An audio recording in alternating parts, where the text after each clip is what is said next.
Greetings, my loves, and welcome back to my channel, HADAR, the Love Beacon Restored. I am Love Loyal, and today we're going to get right into the third part of the Reassure segment, which is minding your business. Yes, honey. It is very important for us to learn how to mind our business. Now, when you all may have been young, or even now, you may have heard someone says, girl, you need to mind your business, or mind your business, or why are you inserting yourself in grown folks' conversation? May have been some of the things that people have said to you to make you aware that you're putting yourself in a place that you don't need to be. Now, a lot of us have heard that a lot more frequently when we were little children. You know, your parents telling you to mind your business, your parents telling you to stay out of grown folks' business. And at that time in life, we had a lot of curiosity. So therefore, we were putting ourselves in people's business to learn, to understand, to grow, and become more because of curiosity. Well, now that we're all adults, it's really important for us to mind our business.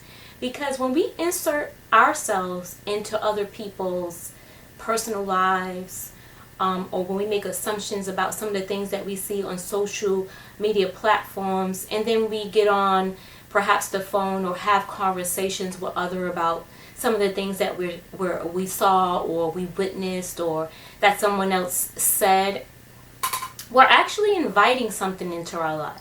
Who can guess? What are you inviting into your life when you insert yourself into somebody else's problem? And just think about that for a minute. How many times have you been privy to a situation that did not concern you, but you felt the need to offer a comment? You felt the need to share what you would have done in said situation. And ask yourself, why did you feel the need to insert yourself? Is it the whole society's loud alarm system that everybody's opinion matters and that everybody has to have an opinion about something? Honestly, I don't know, and I'm not going to really waste my time with that. But I do know that there's a peace that you can find in yourself when you're minding your own business. Now, what does that really mean? Let's break it down. Mind your business. Now, quite frankly, when you think about the word in itself, it seemingly tells you to focus on you. So I find it ironic that people use that term when someone is inserting their opinions into someone else's experience or life. So let's just stick with that though. Let's just stay to minding our business, which will help us focus on self, which would help us eliminate frustrations, which would decrease the amount of negativity that we have in our life because we're only focusing on ourselves. We're minding our business and keeping focus on what it is that we need to facilitate our lives, to create the type of life that will be fulfilled, and to focus on the 4 components of self-love. And those 4 components are mental, physical, spiritual, and emotional. Now, I'll make a separate video that'll go into self-love and what's the importance of working on each component of self-love. But right now, let's get back to that minding your business. Now, when we insert ourselves into someone else's life and we make an assumption about the things that we know, we're actually creating problems. We're creating problems in our vessel, in our physical system, and we're creating external problems that didn't exist. Why? Because we placed ourselves in a position to make a judgment or an accusation about something that really didn't have anything to do with us in the first place. So, when those things happen, for an example, when I see something that I don't like, I typically go directly to the person to avoid creating chaos and also to avoid frustration and stress in my own life. Me particularly, I do not like to hear what other people have said or what other people's experience have been with another until I have my own experience with them. And I just feel like that's just the way it should go. However, we know now that everybody is opinion driven and everybody has always something to say. So how can you regain control over your business and pay more attention to yourself and less attention to others and what they're doing in their lives? Well, the first thing that I suggest, when you overhear a conversation or you see things that may be affecting someone else, and you may feel the need or the desire may rise up in your spirit to speak on it, to give your opinion, I'm going to ask you to challenge yourself.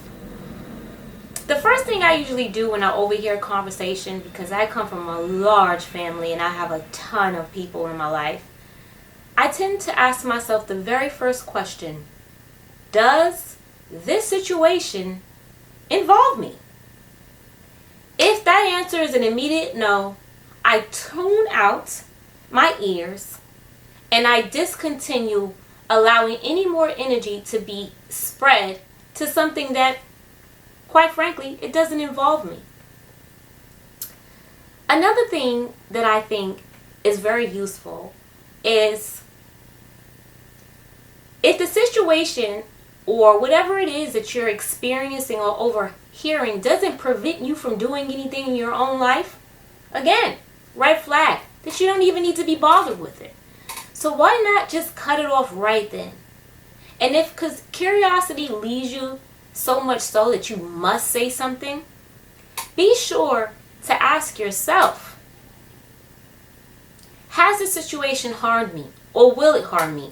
Or am I doing more harm to myself when I insert myself into someone else's situation? These questions will prevent you from being part of gossip, from being part of circles and things that really don't serve the harmonious and goodness of your spirit. Now, I have, so many experiences around me that I can use as an example. So, in my household, we have a lot of responsibility in caring for others. And sometimes this responsibility may spill over onto an individual who was not necessarily involved from the beginning. So that person is usually me half the time. So I've learned how to detach myself from things that really don't harm me, don't involve me, and does not prevent me from moving forward in my own personal life. Should any of those things, should you find an issue with any of those things, any of those areas, if a situation it does involve you, or it is causing you harm, or it is preventing you for something, then the best thing to do is to go directly to the person that's causing you that distress and harm, or preventing you from doing something, or causing you so much of a desire that you feel full to insert yourself into, and have a grown, mature conversation with that individual. Because what's happening right now in our world is people are getting too tied up into things that really don't concern them. And their life is wasting away, and they're not able to fulfill the dreams and the goals and the things that they need to, because they're too busy being concerned with others and everything that they're doing in their lives instead of minding their business. So I just want to encourage you all to take time to review the videos of Reveal, so that we can again start going through that stuff, gathering up all of that negative energy, getting rid of it, and then rewatch the videos on Reassure, when we go into knowing thyself, affirming that you're heading in the right direction. In this video, minding your business, because the more time you spend minding your business and putting things in alignment for your life to create, and less time worrying about what other people are doing, all the drama and chaos involved in celebrities' lifestyles and so on and so forth, the more productive, the more fulfilling you will be in your own life. And remember, that's the goal here at HADAR, the Love Beacon Restored. We are growing together to learn how to shed programming, to shed old patterns that don't serve us anymore, and to become better souls so that we can have enriched relationships with others. Thank you guys so much for checking out my channel, and please feel free to like, subscribe, and share with others. Again, each one teach one, and we can change it all together. Thank you so much, and have a blessed day.